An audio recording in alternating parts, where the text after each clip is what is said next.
Hey everybody, another mini vlog here for you.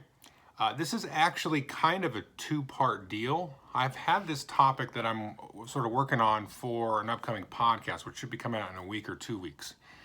And then this issue sort of cropped up in the general kind of board game media landscape type of thing. And so it has kind of a lead into the main topic, but I wanted actual feedback on this particular sort of niche. So if you can see from the video title, it's titled Media Literacy and Game Reviews. And so this is something that I wanted more kind of immediate tactile sort of response to this specific topic here.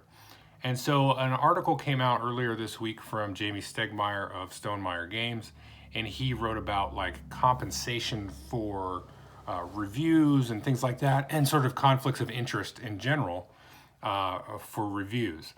And also, I'll put a link to that article if you haven't read it yet. And then there's also another link I'll put down.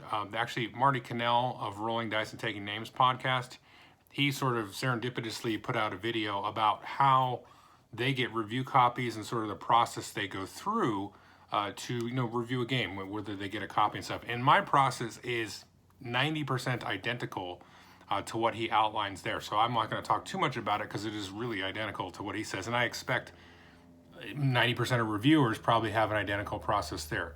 Now, where I do differ a little bit is I will do a Kickstarter preview once in a great while, and I'll talk about that in a second.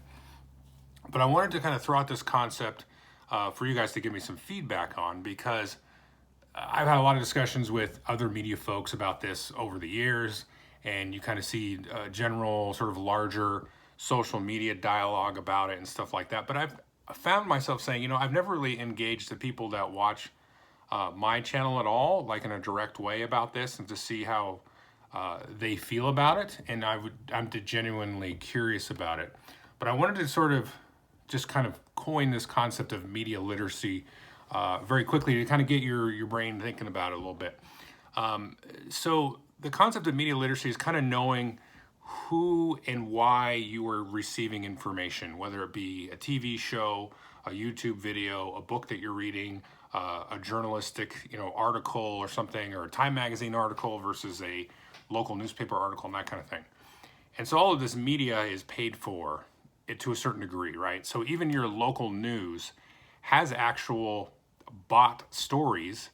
There's the Sinclair Broadcast Group, which is sort of notoriously they do this all the time, where they have stories that come in that people pay for, and they dress them up to look just like news stories, like the news team discovered this new product or widget or business or something like that, when it's actually kind of a bought and paid for commercial. And most of the time there's like a little, disclaimer somewhere, but they're kind of hard to read and stuff. And so you have that, and then you have the people that, buy the commercial time during the news segment on the network channel or the local channel. And if you go to like larger, network news like CNN, Fox, and MSNBC, they have their ads and stuff and the placements that they sell, and they also target their news more to ratings, I think a lot of people would argue, than actual sort of news content. And so this is everywhere. I mean, newspapers, everything, everywhere is sort of proliferated by some kind of inherent bias, right? So there is an argument to be made, though, that there's a little bit of a slippery slope there when you just kind of pick apart and look at only kind of the income that these outlets get, and then just saying, okay, well, they're 100% driven by their ads and everything. So there is definitely a balancing act and a marriage that happens there between kind of the commercial side of the news or information, outlets, and then the actual content and sort of the integrity of that information. There is always a balancing act. It's never like completely black and white. But then in our space, in the board game space, the tabletop space, you have things like Kickstarter previews, right? So those more often than not are paid for, and you have ads. So if you have a podcast, you might have an ad that runs during it, or you might have an ad that runs during YouTube video. I see a lot of people are sponsored by like Miniature Market, or even board game publishers, or other like board game accessory type of things. And then you also have like board game media folks that run a Kickstarter, and they have promos that are provided by a publisher, or free games or something that are provided by a publisher. That's not a direct payment for doing a positive review or a positive outlook on a game, but there is certainly like a conflict of interest there. And then you also have board game outlets like Shut Up and Sit Down Dice Tower, Board Game Geek, other folks that have like their own conventions that, you know, publishers will come and then like pay them to be featured at their convention, or get a booth space, or get featured on their online sort of presentation and stuff like that. So there's a lot of these kind of indirect things. And so everybody, first and foremost, everybody should be aware that these things are happening, and it should be fully disclosed, you know, what you're seeing that is paid for versus not paid for. And YouTube does a really good job of that these days by allowing you to mark this, hey, this is a paid sort of promotional type of thing. And so whenever I've done, for example, a Kickstarter preview, I've always marked that as a paid deal there. Now, I will say, just for me, again, go watch Marty's video on sort of how the review copy process works. Exactly the same for me. The Kickstarter preview bit of it is something that I do rarely. I probably do a couple a year at most. And what I do, my process for that is I get reached out to almost on a daily basis for, hey, I've got a new game, here's a Kickstarter, you know, would you do a preview for it? And 99.9% of them I don't even look at or turn down directly, because the quality of the game is just not there, and it's not even something I could even begin to even think about starting to look at. You know, most of them are pretty terrible, let's be honest. But some of them I'll look at, and I always say to the publisher that says, okay, send me the rule book, the PDF, I'll give it a look. If it looks cool, then I'll go further with it. And then typically I'll say, can you send me a prototype or something I can look at it more closely? And then I can send it on to another reviewer or back to you if I don't like it.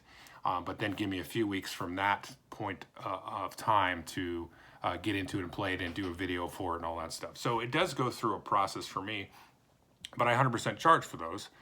Because in my mind, the Kickstarter preview is completely different than a review, because you are definitely creating a marketing fluff piece for this crowdfunding project to help them be successful. So that's very different than doing a, you know, like a real review or critical analysis of a game and stuff like that. Although you can have similar language, right, in a preview versus a review. You can talk about the game, the structure, the way the turns work, how it might feel at different player counts, you know, what are some of the more intriguing aspects of the game and where players will get engaged with the game and so on. So there is definitely a bleed through, and that's worth noting. I don't think it's, it's significant to note, but I don't necessarily find that as sort of a deal breaker. As long as, like I said, you're upfront and you communicate, you know, what this process is about. Now, there are channels, for example, that basically live and breathe in this Kickstarter preview world, and that's what they do. And I think that provides a service in a sense there. So I think some people could argue that if you're always doing a bunch of Kickstarter previews, maybe that's a little bit, I don't want to say suspect, but it's just, you just have to kind of go in knowing that. And again, this gets back to the literacy side of it. And so this is kind of turning the question back to you, the viewer, is, so when you kind of come up and you approach like a new YouTube channel or a new blog or something like that, when you take a look at sort of the breadth of their work and how they present themselves and where and when they might get funding from, how, you know, what are some kind of key things, if you could sort of maybe take a step back, because this is something I don't really consciously think about a lot. I just kind of go with my gut and say, like, okay, this person seems like they're telling the truth, which is frankly most people. And I just kind of come at them and say, okay, well, they got a little bit of funding here for this and that, but I know they kind of do it at this, they're kind of like in the same realm as me, so I don't automatically think because, okay, this person did a Kickstarter preview, then, you know, they're just in it for the money, and, you know, they're not really engaged with the games in a real honest and sort of probing kind of way. I have seen channels like that I'm no longer subscribed to, and you know what I'm saying? So I'm just like, well, that seems like this is the only thing they ever do now is do Kickstarter previews, and this is it, and it's just ridiculous. And so I just unsubscribe, and I don't worry too much about it after that. And so the other part of that question is, in terms of like your approach and things that you look for, is what about like the impact on production. This is something I'm very curious about if anybody has any thoughts on this, because to me, there's like, okay, the world is full of all of these sort of funded, kind of quirky relationships with just all the news out there and everything. Like I said, the Sinclair Group, all the national media, sports media and stuff like that drives me crazy because of just the topics that they focus on. Because I'm a fan of games. I'm a fan of sports too, and kind of the structure of sports and the team games and all that kind of stuff. But like all this extracurricular drama and stuff that an ESPN type of place will focus on, I never watch the post game stuff or anything like that. Just tune all that stuff out. So, so knowing all of this stuff that just you can't escape it. And I don't want to come at it with the point of view of, okay, well, everything's corrupt, or whatever the word is. Corrupt is not the right word. Everything's sort of tainted in a way. So who cares? Everything's tainted. So there's kind of a freedom to looking at it that way, because once you can kind of detach yourself and just say, okay, I'm just going to look at everything, and everything is just a little bit tainted, or it's a lot tainted, right? That gives you kind of the freedom to better assess, at least for me, this is how it works. It gives you the freedom to kind of better assess things, on face value, because everybody has like an implicit bias of some degree. Somebody that backs an all-in Kickstarter pledge and spends $300 to $400, they kind of have like a bias built in, because like this game better be good, right? But in terms of like the impact of what kinds of games are being produced, so that's the kind of the real trick of it. Okay, so there's a lot of Kickstarter previews. Those are funded with money. And things like that, and conventions are a certain way, and the gaming landscape kind of changes over time, and there's a lot of factors involved with that. I mean, there's been a lot of diversification of games and game styles, and hybridization of games and game styles over the last 5 years, 10 years. But I'm curious if there's any kind of negative impact into what kinds of games are being produced. I don't see it. Because to me, there's a lot of different kinds of games being produced, different topics, different themes, different games mechanically, different sort of size of games, I guess is the right word. So you have like lots of little filler games and Euro games and medium weight games and big games with lots of miniatures and all this kind of stuff. And there's tons of games. There's the social games. There's little escape room in a box games and stuff. So there's a lot of variety for people to get out there and try to find these little moments of joy and stuff. So I don't see any kind of negative impact. I mean, to me, this is actually the most important point, is I don't see a negative impact on the types of games that are coming out. I think that's been a net positive over the last several years. So I'm curious what your thoughts are. So how do you approach things? What are the kind of things you look for? And have you seen any kind of negative impact? Really think about that, because I think, a lot of people I see like on Reddit or something, they'll be like, hey, this one game is coming out, so the whole hobby or industry is like this. Like, what? Come on. So anyway, that's just a little bit of a ramble. So look forward to even more esoteric and ethereal topic in my upcoming podcast. Okay. But I do appreciate any feedback. Thank you.